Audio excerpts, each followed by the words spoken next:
All right, ladies and gentlemen, welcome to another round of Big Time Hoops podcast. And when it comes to big time, I guess no more big time than professional hoops. And we got a professional ball player with us, home for the holidays, and a York native. We got Shannon Todd. Shannon, how are you today? I'm great. How are you? Good. As I just mentioned before we started recording, you're home for the holidays, right? Just got home. What was it? Yesterday, the day before? Yeah, yesterday, the day before yesterday, but at night it was really late. Like and been gone for a while. 2 months, right? 2 months overseas, just away from home, away from it all. How does it feel being back? Oh my gosh, it feels so great. I definitely miss my family and missed home and just kind of like the way of life here. So yeah, things are a little bit different over there, I'm guessing, which we'll get to. But what's vacation look like for you? Because as I mentioned at the top, playing professional ball, so I'm guessing you got to stay in shape. You ready to go? Get ready for the next call. It's like, well, what's the vacation going to look like here? Well, I'm definitely taking some time to just relax and be with my family because I'm definitely like tired. My body's tired. It's just kind of like a grind there. So I'm definitely going to take some rest. But, yeah, I'm going to start running pretty soon. I mean, I enjoy running anyway, but just anything to stay in shape and to stay ready because once you stop, it's just kind of like it's hard to get back into it. So yeah, and I'm guessing the toughest thing right now is normally whenever you come home for like school break or whatever, it'd be easy to find a gym, get in there, stay in shape, whatever. But right now, like gym space must be tough to come by. Do you have that already? I haven't even really looked into that. There's a gym kind of down the road from mine, but it's hard to get into, and especially with COVID getting worse here as well, I'm not really sure if that's going to be possible. So I'm going to have to go back to what I used to do and play in my driveway on the ice, and it's going to be tough, but It's fun. Got to do it. So like normally, this is your first year being away from college ball, high school ball. So pretty much your entire life, like you'd be deep in it, like, right? Mm-hmm. Getting into conference play, all that type of stuff. Like what's it like right now? Like you're still playing professionally, but it's a different grind, right? It's a different responsibilities. What's this time of year like? Because it's definitely not the normal routine you're probably accustomed to. Yeah, it's definitely different. I mean, we're expected no matter what to do our jobs. And that's to win. Mm. We lost the last couple games before break. So that was tough because you always want to go into a break winning. But I mean, we just got to do what we got to do. Keep working hard. Keep like producing, I guess. What's this year been like for you? Because you wrapped up your college career in the winter, which was cut short because of COVID, right? I'm guessing the end of the season got interrupted like everyone else. Mm-hmm. And then we're playing professional ball the last couple of months. What has like the entire year been like for you? It's been crazy. I mean, it was definitely a sad time, my end of my college career, but I'm grateful that I had a great 4 years there and I could actually have my senior season, which a lot of people can't have right now. So I do feel bad for the college athletes that are seniors right now. It's been really a roller coaster. Right when I got home, I started looking for agents, and that was a tough decision. And I didn't actually get signed until really late, so like October. So I actually went to Portugal first and filled in for an American there. She was injured. She broke her hand. So I was there for 5 weeks. I had a 5-week contract. And then they actually invited me. They couldn't keep me as a player, but they invited me to stay in Portugal and practice until I got another contract. But I ended up being signed like right away, right when my contract was up. And then I went to Calais, France, to fill in for another injured player. So that was a 5-week contract. So right now I'm not on their team anymore. I wait to hear if I'm getting my contract extended December 28th. So it's just been a lot of like in the air stuff, and I've been thrown into situations that I'm not used to and I'm uncomfortable with, but I just kind of had to learn to just go with the flow, and whatever happened was going to happen. I mean, in Portugal, I was playing a guard, which is my position, and then in France, I was a forward, like a stretch four.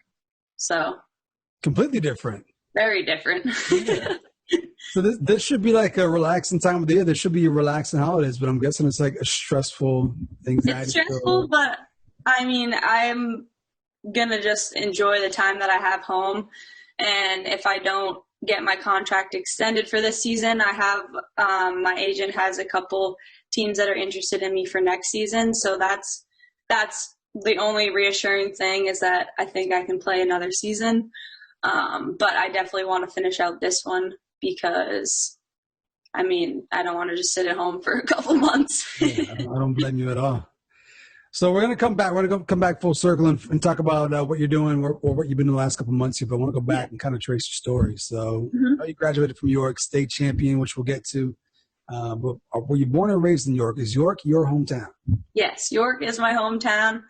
I was born and raised in York. I love it here. It's definitely a small town feel, but I love where I live, and I have a really close family, but that's all pretty much in York. I have a couple. My mom's side is in Mass, and then the rest of my family's here in York. So it's definitely like I've definitely got some deep roots here. My dad was born and raised here. He's went to York High School, so he's been here for his whole life. What's it like growing up in York as a kid? I went to York for the first time in my life 2 years ago. It was in the spring, so it's kind of quiet. And I was like, this is nice. Yeah. And I went back this summer and I tried going to the beach, and I was like, fuck this. I'm not. There's no place to park. Like, there's no place to get around. I'm not sticking around. How do you think we feel? That's what I want to know. I want to know what's it like growing up in York. Like as a child, you're just like, what the hell is all this? I know. I love it here. I love growing up here because it's very quiet in the winter. Yeah. But I think my grade in general is really close. So I think just like brings you together when there's really nothing to do. Yeah, where do you kids congregate? Like, what do you kids do? Do you kids go down to the beach and mess with tourists? Do you guys have like your own other areas off the beaten path that maybe that you guys hang out with? Like, what do you guys do growing up? Yeah, in the summer we go to the beach every day, especially my grade. We didn't even have to ask if anyone was going to be there. You'd just show up. You'd show up and our entire grade was there. So that was a really cool like thing because people don't like understand when I explain that. Yeah. So it's cool to just like kind of have that as like a known thing for all of us. We just kind of did what any high school kids did, hung out. We went on beach cruises, drove around, just kind of like chilled, hung out. At any point, did you have like a typical beach job? Like, did you work like at a storefront, lifeguard, anything like that? Or were you just enjoying? Yes. I worked it's called Oceanside. It's like right near the bathhouse on Long Sands Beach. I worked for a year. I think that was my very first job. And then I got a different job after that. And it was just a waitressing job at a restaurant in Portsmouth. But yeah, I did have a classic beach kid job. There you go. And then obviously you love basketball now because you're doing it professionally, but what was it like growing up? Like, was it a love at first sight, or were you just into all sports then eventually you kind of gravitated towards basketball? Like, what's your love story with basketball? I was very athletic, into all sports. I loved soccer pretty much just as much as I loved basketball. And up until like I went to college to play basketball, I played soccer for just as long. But soccer and basketball were my two favorite sports. Basketball, I picked up a ball at a very young age. My dad loved basketball. He was really good at basketball. He had a good career at York too. So I just think being in a basketball family just made me love it. I was at the gym watching my older brother. Literally every game was people would be like, you were just on the court. They would have to like grab you off the court when the like quarter was up or whatever, when they were coming out for halftime or, and I drove my parents crazy. I would never want to leave until I made a layup, a foul shot, and a three in a row. Like I had to do it. Those are good habits. Those are good habits to develop at a young age right there. Yeah. So I was kind of like just obsessed and like I loved watching my brothers. I wanted to go to all their games. It wasn't even an issue for me. Were you the type of kid that went to tournaments as a kid, kind of followed like the high school scene? I'm guessing that the York teams made the tournament. You probably go watch those games. But like, oh yeah, I grew up. What was going on? Yeah, I have a family friend. Well, my cousin Stephanie Gallagher. She played for York High School, had a good career. And in the same class, she had Nikki Taylor, and that was a close family friend. Our parents were best friends.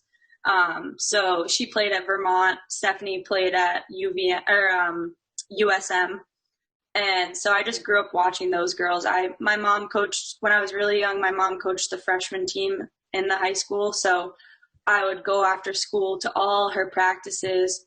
I was obsessed with the girls. I'd go to every game, and me and my friends that also played basketball for like the travel team, we would sit right in the middle, like at half court, and give all the girls high fives, like in the layup lines and warm ups and stuff like that. So that's what it's all about. That's what made high school basketball is all about, right there. Oh yeah, definitely. It's exactly it. You mentioned being a kid and like the whole having to make a layup, having to make a free throw thing when you were young.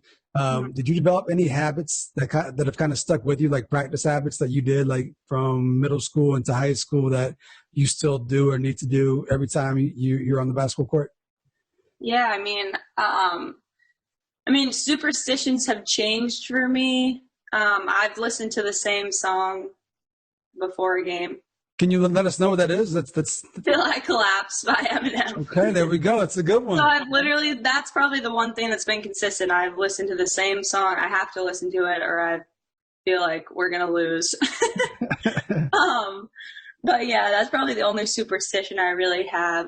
I mean, just practicing and stuff. My dad has always kind of guided me through that. And my parents have always told me, like, at a young age, like, if you want to be good, like, you need to work hard. You need to work hard at your goals, whatever they are. We don't care what they are, but if this is what you want to do, you got to work at it. So I just think that has been instilled in me, just hard work and like getting reps. My dad has always been big on that, like practice, get your reps. Like that's the only way your shot is going to go in. So what does the Shannon Todd reps workout look like? How many you got to hit? So I have to hit at 7 spots. I have to hit 10. And then I go to 3 at 5 spots. I have to hit 10 as well. It was like, it's increased as I've like moved up levels. Yeah. And sometimes, I like to switch it up because I get kind of bored. So I'll sometimes do like in a row, like 5 in a row, or from 3, like get 3 in a row. I'm very like competitive with myself, especially like shooting drills. So just kind of like writing down my scores and like my progression has been like a big thing for me. And then working on like, I'm big on like, well, my dad is big on, so it's kind of transferred to me. Just like getting a lot of reps at 2 and in close rather than just like shooting threes. Cause a lot of people go in the gym and they just jack threes and just keep shooting threes. But your form, like the only way to practice your form is to start close and kind of work your way out. So that's what I try to do. That's my thing too. Starting close, back up, take a step back, take a step back, take a step back. Yeah. Sometimes I don't even practice threes. And I'm a shooting guard. Like that's my true position. So the 3-point shot is like my favorite. That's my go-to. So, but sometimes I don't even rep threes. It's more about like just repping my form closer. That's how you get better, right? Good form, good results, repetition. It's all in there. Coming into high school, did you set goals for yourself? Obviously you accomplished a lot, but coming in as a youngster, did you have like realistic goals? Did you like lay out, I want to accomplish this while I'm in here? So like, honestly, I had a like tough 8th grade AAU season. I played up on a team in 9th grade and it kind of opened my eyes. It was the New England Crusaders out of Massachusetts, and it kind of opened my eyes because I realized I just wasn't that good because it's just kind of like small town, big fish in a small pond. Yeah. So like I had a tough 8th grade, 9th grade AAU season. But going into high school, I set a goal. I wanted to win a state championship because I'd watched my cousin and then Nikki Taylor, win state championships and go to state championship a lot. So that was my biggest goal. And that was my 2 best friends played basketball too. And they played all 4 years with me in high school. So that was like our main goal.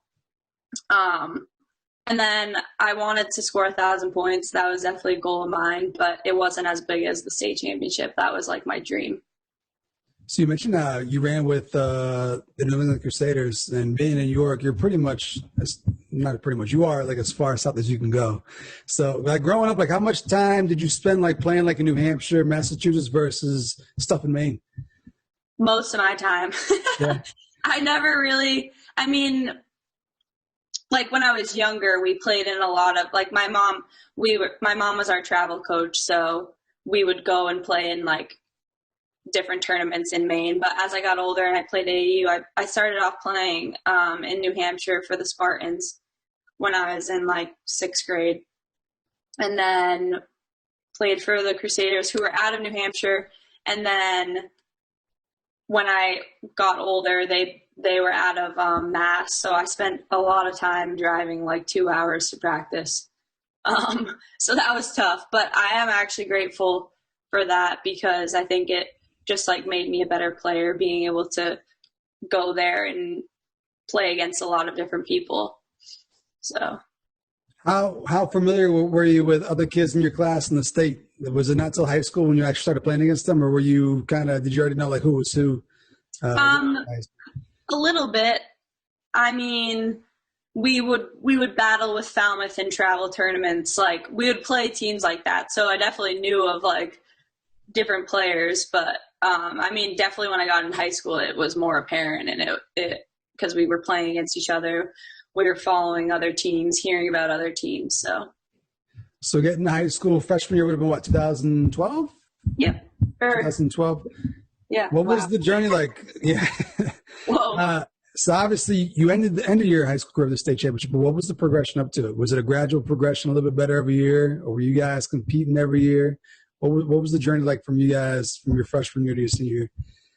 We were always pretty good, like all 4 years. My first year, I was young, I was a freshman, so I didn't really know who compared to us. Like I didn't know how good we are, but looking back, that team was actually pretty good. We got like upset in the tournament. I think we could have made it to like the Western Maine Championship, but I think we lost in the first or second round. But we were always like top of the pack, like 3, 4, like 1 through 4. But we definitely gradually got better every year. My grade was a consistent grade because there was 5 of us, and that you don't get that a lot. There was 5 seniors my senior year. So I don't think, like in high school, I think people like slowly quit or just dwindles as you get older. So I think we were like a solid group for us. And then my senior year, like that was our goal. My class, we were like, we're going to get it our senior year. We said it like sophomore year. Who's York's rival? Or do you have a couple? Like Wells is our rival. Like historically, that's our rival. Our rival, like my class's rival, was Greeley. We always had battles with Greeley. Every year was like a close game. And then Lake Region was actually one of our like competitions too, especially that was more in the beginning of my high school career. And like the Falmouth, Yarmouth, like that was all, Cape Elizabeth. I mean, we were all like battling. Just a lot of good teams, a lot of good schools, a lot of good players right there, right? Yeah. Seriously. Mm-hmm. Is there were there certain games you look forward to more than others? Like were there teams or players you kind of measured yourself up against that you just look forward to every year? Oh, really? 100%. Yeah. I mean, I don't really like try to like put myself up against a player. It's more like this is going to be a good game. Like I was excited for those games. How about environments? Like where were the best gyms to go into and play? And were you more of like a road game person? Did you get jacked up, excited to play on the road? Or did you like big home games when the school would be coming to you guys? Oh my gosh. My favorite is home games. I think my school had very good school spirit and support for girls and boys basketball. Especially like my grade, they were really supportive of us. So that was really cool. But I I mean, going to Greeley is always tough. Going to Lake Region had crazy school spirit and student sections. They were brutal, but it was just fun because it hypes you up, and I'm kind of like, I definitely get hyped up when just to kind of like shut the crowd up, stuff like that. We talked about your team's progression to ultimately winning a state championship, kind of being in the mix and, finally accomplishing your senior year. How about player development? How did you get better from year to year? And did you go into each season trying to add something, or was it just kind of get better at everything? Like, what was your approach as a player?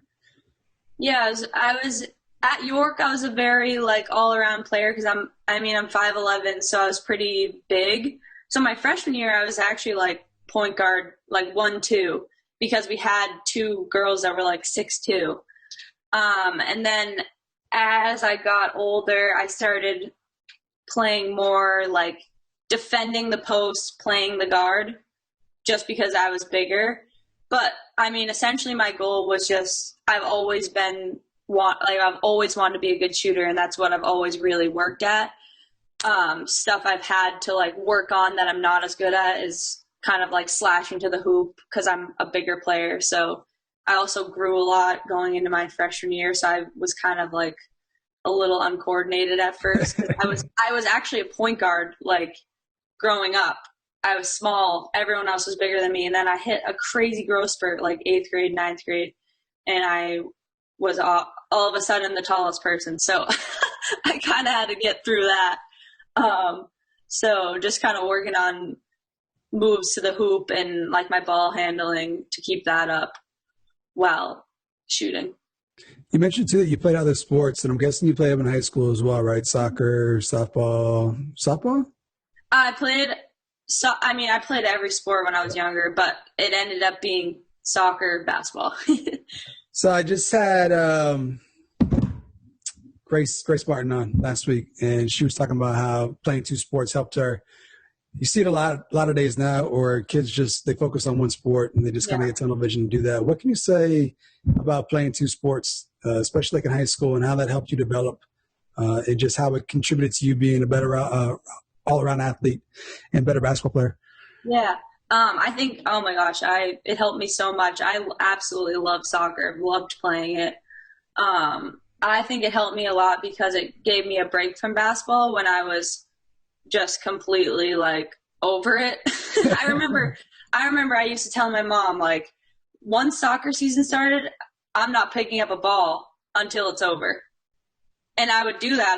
Because I would play AAU all summer, and I played in the EYBL league. So I would be going to like Georgia, DC, like for the month of July, I was probably home for like 4 total days. If I wasn't traveling or at an AAU tournament. So that was it made summer like very stressful, and like it was just very much about basketball. So once like mid-August hit and we started playing like soccer preseason, I was like, I'm not touching a ball until basketball season starts. And that's exactly what I did. And I think it just helped me not get burned out. I think it helped me like just kind of like see the game for like in a different light. It just made me like love it even more, like when winter came around. But soccer was fun. Like it was also a different like type of cardio. It was you use different muscles. It was more long distance. And so that was a good change of pace for my body too. But yeah, definitely 2 sports, 3 sports. My senior year, I did track for fun. I won a state championship with my track team. I barely qualified for states in the high jump, and then I was on like the 4x1 relay team, and I had a blast. It was I had so much appreciation for track athletes. It's one of the hardest things I've ever done. A lot of fun though, right? I did track my senior year too, just because I had some other friends doing it, and it wound up being a blast. Yeah. It was just a bunch of us that weren't track athletes. We were like, well, AAU's over. What are we going to do? Well, let's just do track. There you go. Yeah. So yeah, there you have it, kids. Don't be afraid to play more than one sport. You just heard all the benefits here from someone who's now playing professionally and how it helps you. So don't be afraid to try different things and play more than one sport. So you mentioned winning a track state championship your senior year. Also won a state championship in basketball your senior year, right? So going into it, you talked about how Greeley was kind of like that team that you kind of look forward to playing against. They won the year before you guys, right? They won in 2015. So coming into your senior year, you have one more chance to win a state championship. What was the journey like? Were you putting a lot of pressure on yourself? Was it pretty much smooth sailing all the way through? What do you remember most from that run?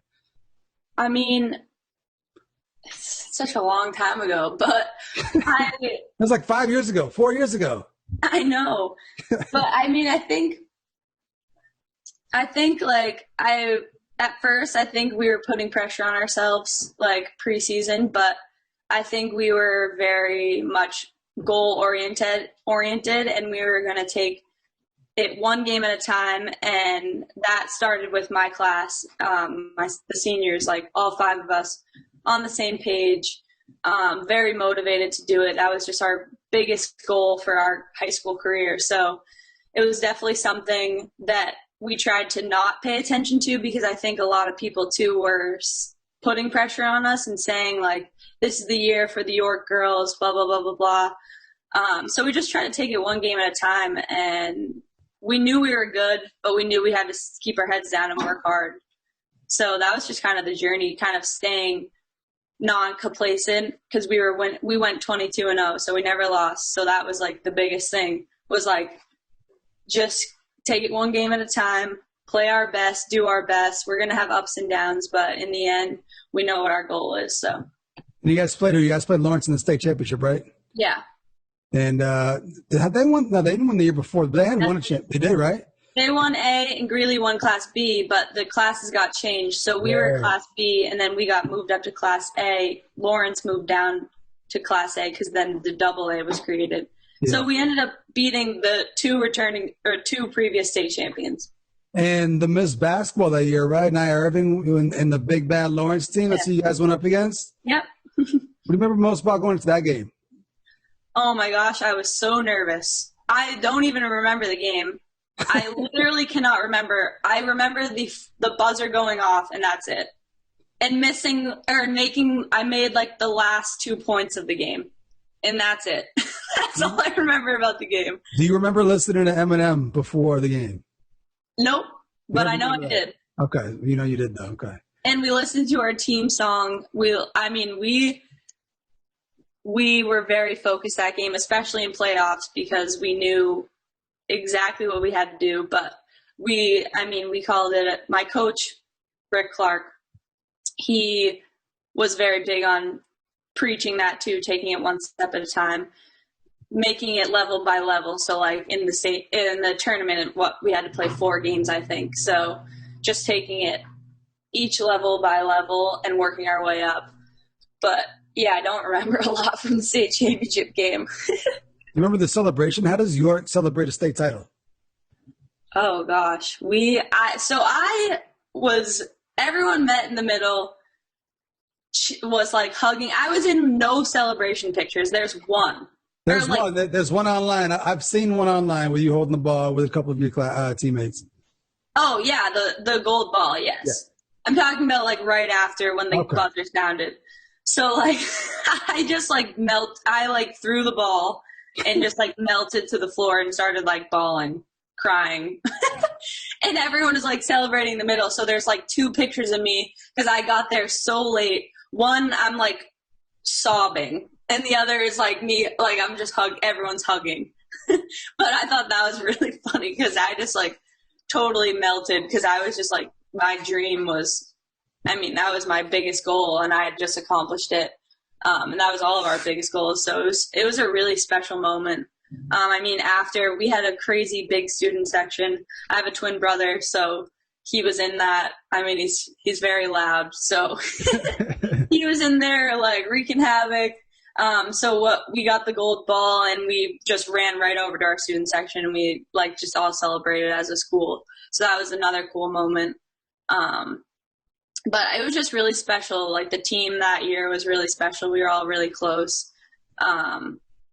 And and all on the same page. So that was really fun. Do you still have your piece of the net that you cut down? I have the whole net. You do? Yeah, Okay. it's right in my room. All right. I brought it to school every year too.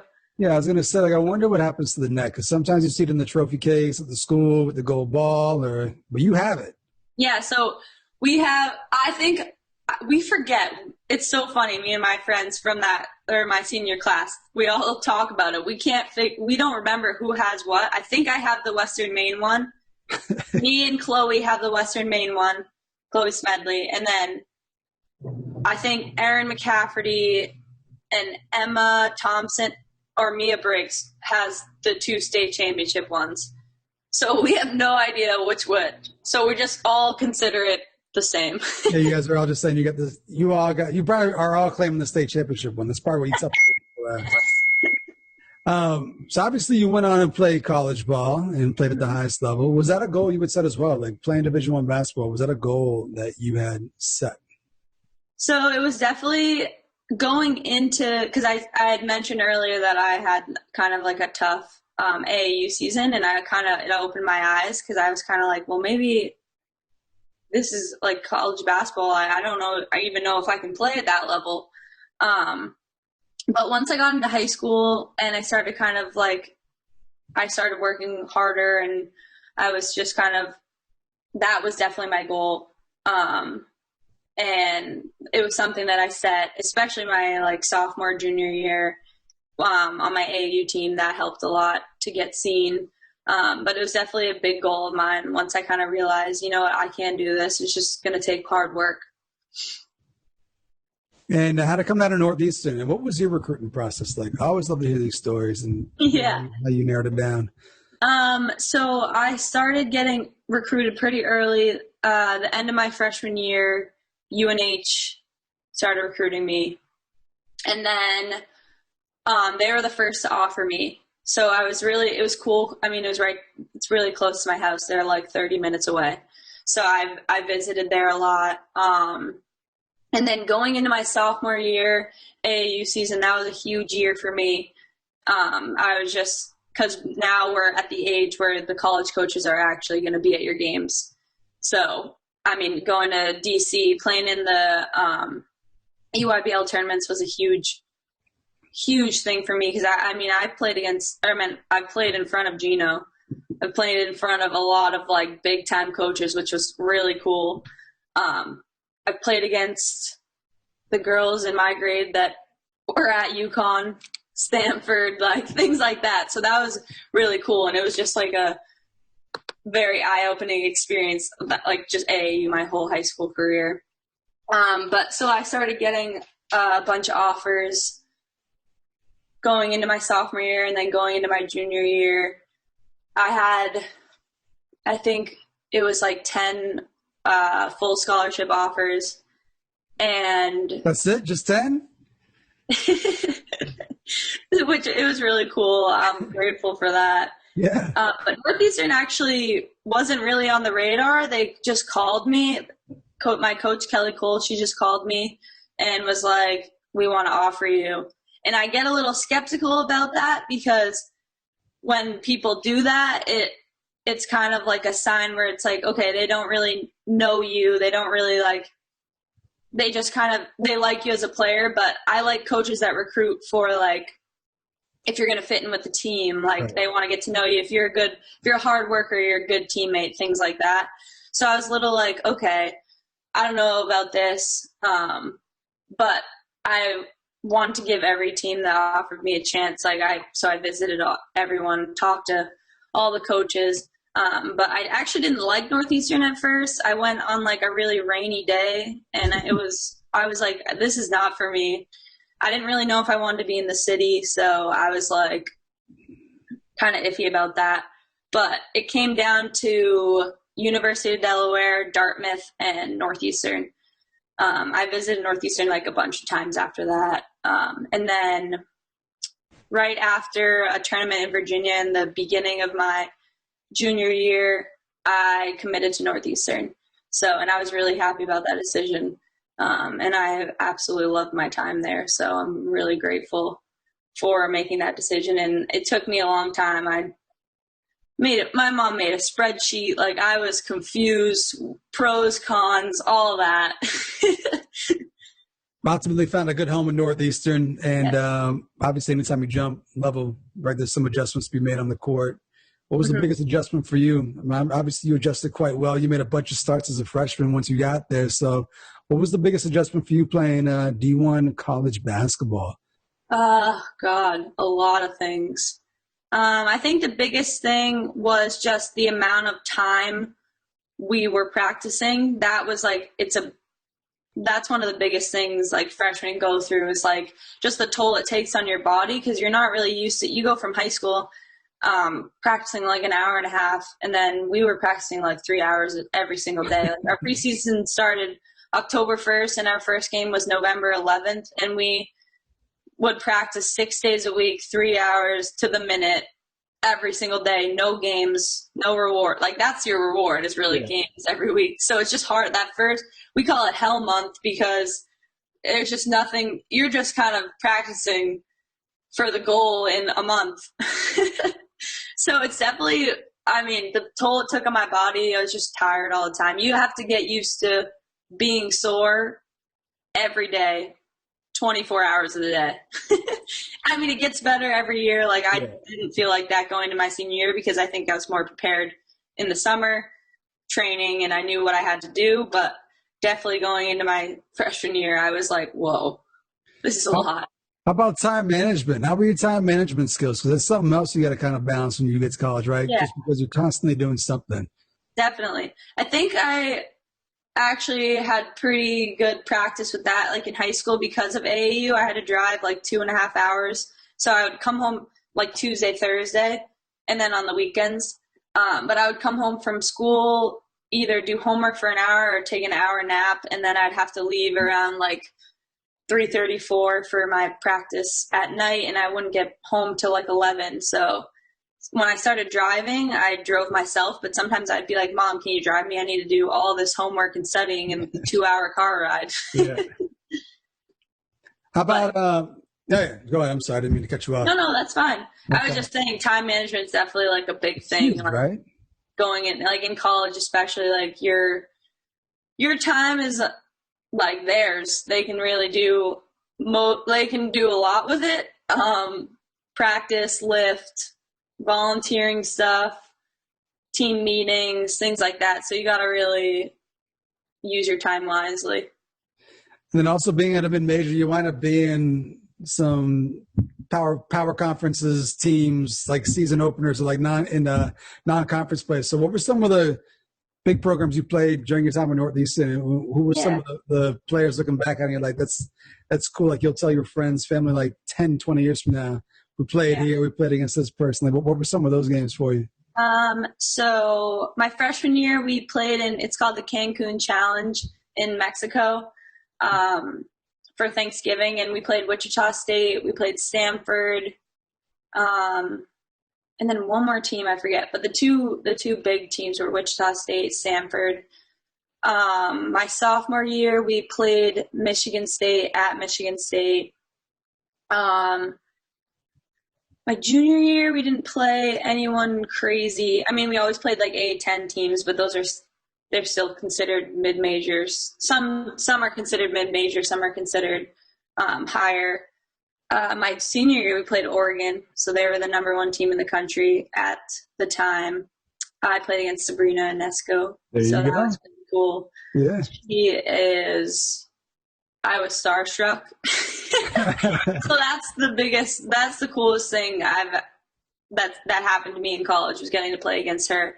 I mean, she's a great player, but she's just a great role model and woman's athlete for kids to look up to, and she's done a lot with that and her voice. So I think it was just a really cool opportunity, and I actually got to like shake her hand because I was a captain my senior year, and she was a captain, so we meet in the captain circle, so we talked a little like, hey, what's up, this type of thing. So that was really cool for me too. Who had the better game that game? The team or individual? You or her?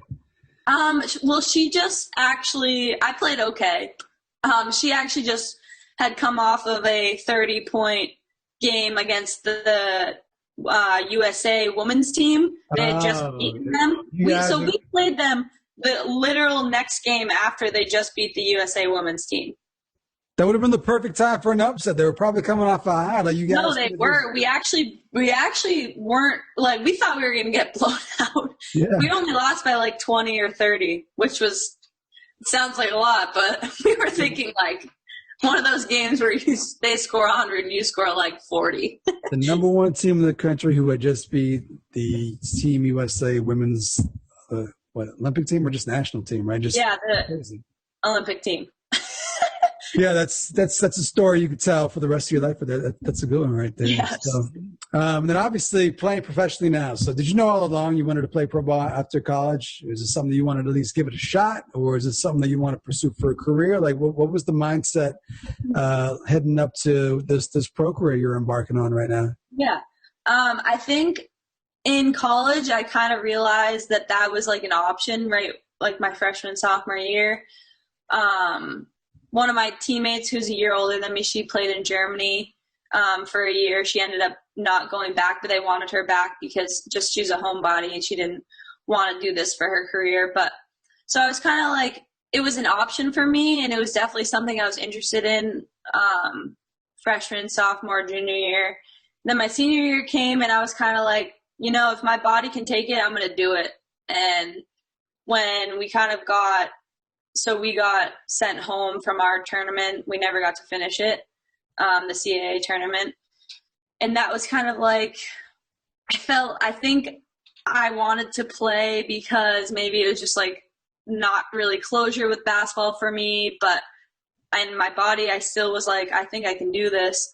So it was definitely, I was just like, you know what, this is what I want to do. And then when we got sent home, that's when I started like my journey with it and trying to figure out a good agent for me and where I could possibly play and things like that. So first stop along the way, Spain, right? Playing in Spain's Premier League. What's Portugal's Premier League? Yeah, no, that's fine.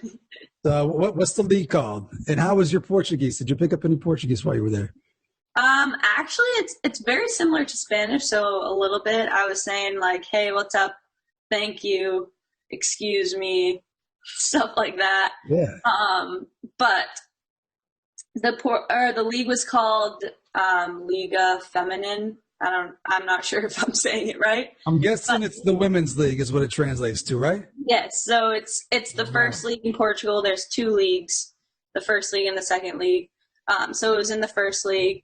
Yes, I did pick up a little Portuguese kind of basketball terms too, which really helps because they're saying stuff in Portuguese like switch or like screens coming. You're like, I had no idea at first. So it was kind of like a stressful point because it's like they're talking to me and I'm just like messing stuff up because I have no idea what they're saying. And they're like, oh, sorry, my bad. Should have said it in English. And I'm like, you know what? It's not your bad. I should just know because I'm coming into your country and playing on your team. So let me just give me some time and I'll figure it out.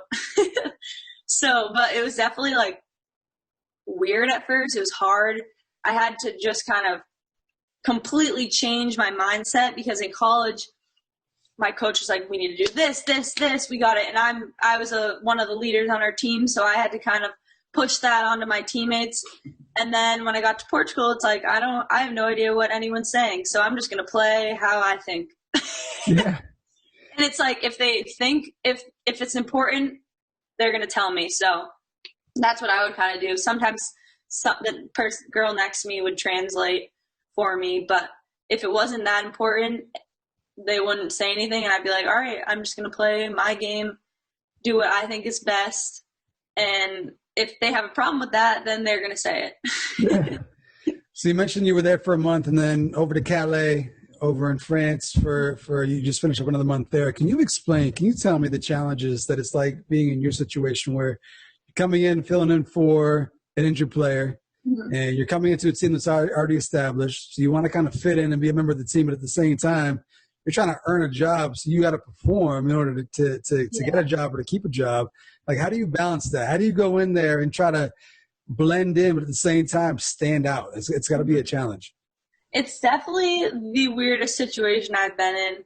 I say, like, I mean, I just had to go with the flow, is all that I can say, because you want to stand out. There's pressure. I need to perform. I need to put up numbers, because if I don't put up numbers, I'm not going to get another job. So that is one pressure. And on the other hand, I felt no pressure at the same time. So it's really hard to explain, but like no pressure, meaning like I'm not really tied to this team. Obviously, I want to win because that's who I am. I don't like to lose. So I want to win and do what's best for the team in that light, but I also have to do what's best for me. So just playing my game and just going with the flow and not being too hard on myself was one of the biggest things I had to learn, because I'm very hard on myself and I want to please and I want to do what the coach wants, because that's who I am as a player. Like I listen, I'm a leader, so I have to kind of listen to what my coach says in college and get other people on board with that. So that was like the biggest switch up I had to go through, was just kind of like, you know what? I can't be too hard on myself, because I'm in this situation where sometimes they think they say something, but it's like the opposite of what they actually mean.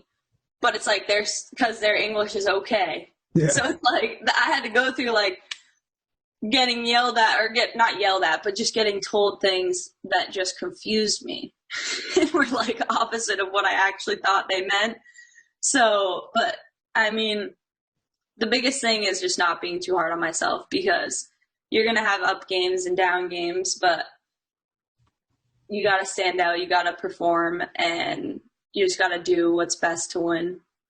So another challenge too, 2 different countries in 2 months, 2 different languages. I mean, that alone right there, you're probably just getting different cultures.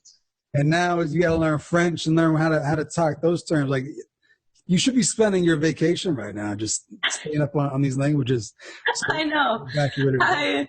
Luckily in Portugal, it was easier for me to pick up stuff because it's a little bit similar to Spanish, which I took in high school. So I studied Spanish for like 4 years. That's what I was going to ask. I was like, did you ever think that if you took a second language in high school, you were ever going to actually use it? And here you are, like, it's paying off. But I will say, they always say, like, if you're trying to learn a language, study it and then go to the country, because once you're just thrown into it, you have to learn. And I didn't even study Portuguese, and once I was thrown into it, I picked up stuff pretty fast. So, like, I will say that is true. If you want to learn a new language, study it as best you can and then go to the country. And dropped into it. And seriously. But yeah, French was a little tougher because I didn't pick it up as fast, because no word, and even Portuguese, some words sound like English words, kind of like Spanish, but French, not at all. I was like lost. And also when they speak English, their accents are a lot thicker. Yeah. So it's harder to understand their English also. My family's French. I'm from the French capital of Maine, and I took 6 years of French, and I still don't know a lick of French. I don't know French. So. Yeah, it's hard. It is hard. You mentioned how the way your body felt was going to kind of play into if you're going to go play professional, if you're going to pursue it, and how you felt. How about mentally? I mean, you mentioned the commitment that college basketball is, just with all the time and effort you put into it, and now you're doing it as a profession. How are you from a mental standpoint and basketball-wise? Like, are you tired of it, or do you still love it? Is it still fun? Like, where are you at in that aspect? Honestly, I will say, like, mentally after college was I was kind of a little bit done, but I just think playing professionally, it's more about basketball, and it's less about like, oh, we got to do this team activity or like team chemistry. Obviously, we still do that stuff and we want to do team chemistry, but they treat us like professionals, and that's the one thing that I do love about it, because you put in as much as you want to get out of it. So like in college, it's more like, and you're also more tied to your college. You want to perform for your school. You want to have a good career in school. And obviously I want to have a good career professionally, but I'm not as emotionally and like mentally attached to this team. You know what I mean? So it's like, it's kind of like a break mentally because I can kind of, they treat us like professionals. So like I can, if I'm having a bad day or like basketball is not my best friend right now, like then I don't go and work out or do the extra workout or come early. I show up and do my job, practice, and leave. So it's like it's just like a weird situation to like explain, but I actually like enjoy that part about it, because I can kind of just play basketball for what it is, for what I love about it, and that's what I love about it. Absolutely. Yeah. All right. So before we get out of here, I want to hit on some random things here, some random questions before we close things out. So I'll start with this one. Your 2016 New York team versus earlier Class A or Class B state champion teams, your cousin and Nikki Taylor's teams. Mm-hmm. Which team wins if you guys meet head to head? Oh, God. They had a pretty good team. You guys are 22-0, though. I don't know what they were. I know. They I don't really remember, but I mean, obviously I got to go with my team. Good answer. You mentioned one of your goals that once you got to high school was scoring 1,000 points. I'm guessing you did that, and you did it in college. Which 1,000 was more difficult to get? Oh, definitely high school. It was more difficult in high school? Well, it's just different. In college, you play way more games. So in college, you could average like 10 points a game and still get it. That's pretty much what I did. I pretty much averaged 10 points a game my whole career.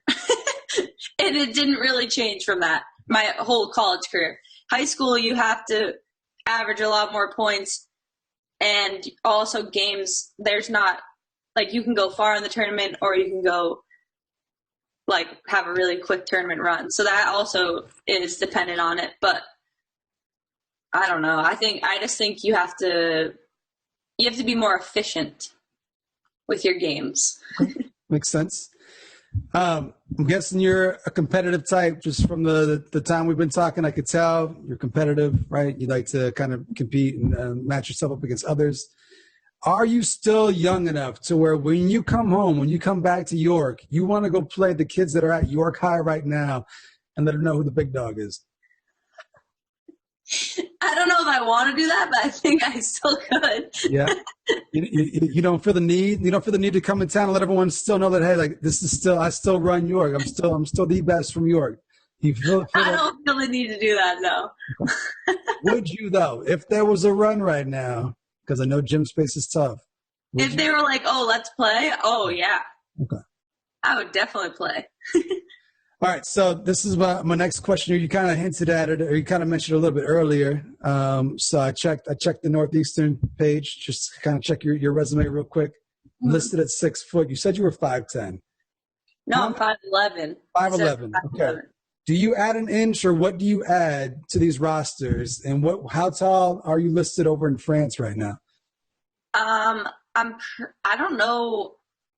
They don't really have like. I'm pretty sure I'm listed in like the professional basketball like database. Like meters or whatever. Yeah, I don't know. It's like I don't even know. 100. I think I'm listed at 6 foot. I'm definitely 5'11" in like a little bit, but in college they just added an inch, so I just went with it. Are you a legit 5'11" or is that ended up? Okay. Yes. I had another good one too, and I just lost it. Shit.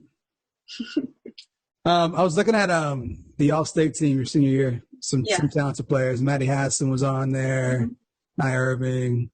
Colleen Bouchard would have been a little bit younger than you guys. Yeah, I'm not sure I know who that is. Your teammate Chloe was 13 with the Bangor Daily News. If you had to pick 4 of the girls from your era, just to go up with, like, let's say today's current era. Like we talked about if you came into town in New York and you needed to go compete against the young girls right now.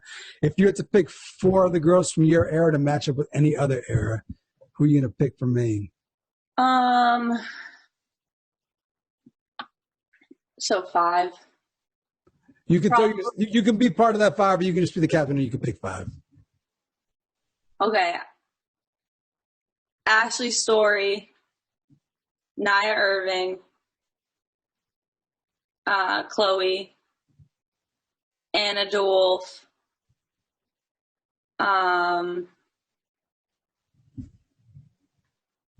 And probably Maddie Hassan. Yeah. I'll just be team captain. A lot of good players right there. It's not a bad team you just put together. I know. Before we get up out of here, I always give my guests a chance to say their final piece. If there's anything you want to touch on, anything else you want to let the people know, anything at all, now's your chance. Now's your chance to say your piece. I mean, thank you for having me on your podcast. This is a really cool experience. The Instagram is really cool. So I just think this is a really cool thing that you're doing with Maine basketball, because people don't really understand, unless you're a Mainer, Maine basketball is huge. Yes, and especially the support for women's basketball here, it's so great. And I think just continuing that for me is like very important, because I am a very big believer in equality in sports and things like that. So I just think this is really cool, and I appreciate you having me on. And it was really nice to meet you. Absolutely. And now you bring it up, I should ask you this. So you were drafted in the fantasy draft we had last week, right? Oh, yeah. And I'm trying to see who else is on your team, and I want to see what your thoughts are. I saw it. It's shoot, why am I blanking? You've been all over the place last week. You were on the all-decade team. You were drafted in the fantasy draft. I was. I got these teams somewhere. Oh, here we go.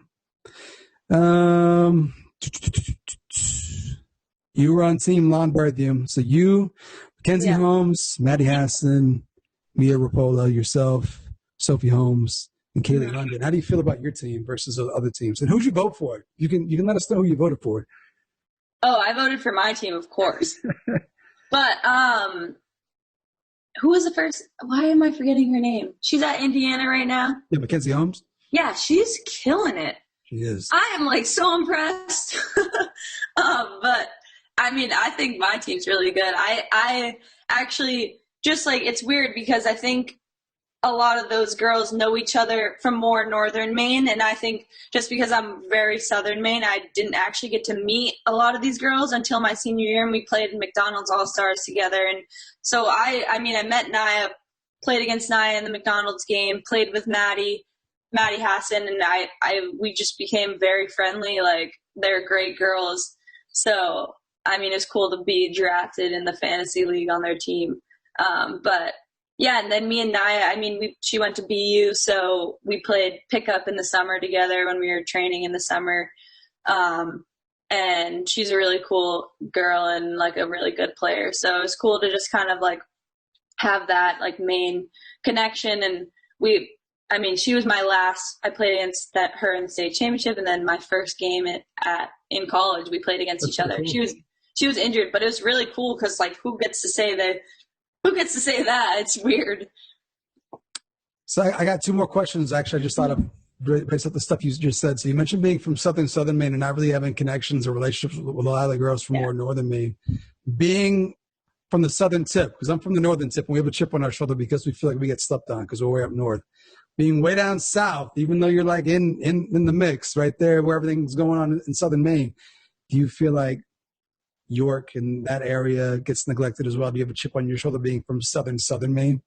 A little bit. I think we get slept on a little, but we do get the benefit of getting attention from New Hampshire. So you don't get that benefit. But so, yeah, I definitely feel like we were like just a little bit more disconnected from like the Maine basketball world. I mean, I still obviously feel a part of it, but it's not as strong as more northern and like central Maine. But I don't really have a chip on my shoulder about it. And then finally, I'm working on something here where you talked about how the girls scene is so good in Maine, there's so much talent. Yeah. And there's no girls tournaments in the summertime. There's like no premier Maine women's basketball tournament. So I'm trying to change that. I'm trying to get something going here. Okay. But if it does happen, I'm going to throw in a team. I'm going to throw in Team Big Time. I've already got some commitments. I got Mackenzie Holmes signed up, Emily Esposito signed up, Anna DeWolf is signed up. Will you play on Team Big Time? I'm signed up. Okay. Hell yeah. My team's getting too stacked for this unofficial tournament. I might need to stop having invites here because I got some talent on my team. But Yeah, there we go. All right. Shannon Todd, you heard it, ladies and gentlemen. She's going to be down with Team Big Time. Thank you to Shannon. This is good. We got to sneak it in. The timing was right. It reached out like, I think yesterday, and here we are today making it happen. So thank you for making time for us. I really appreciate it. Of course, yeah. That's going to do it for this week's episode of Big Time Hoops, the podcast. Make sure you're checking out all the previous episodes wherever you get your podcasts. And see you next week for another Big Time episode of Big Time Hoops, the podcast. See you.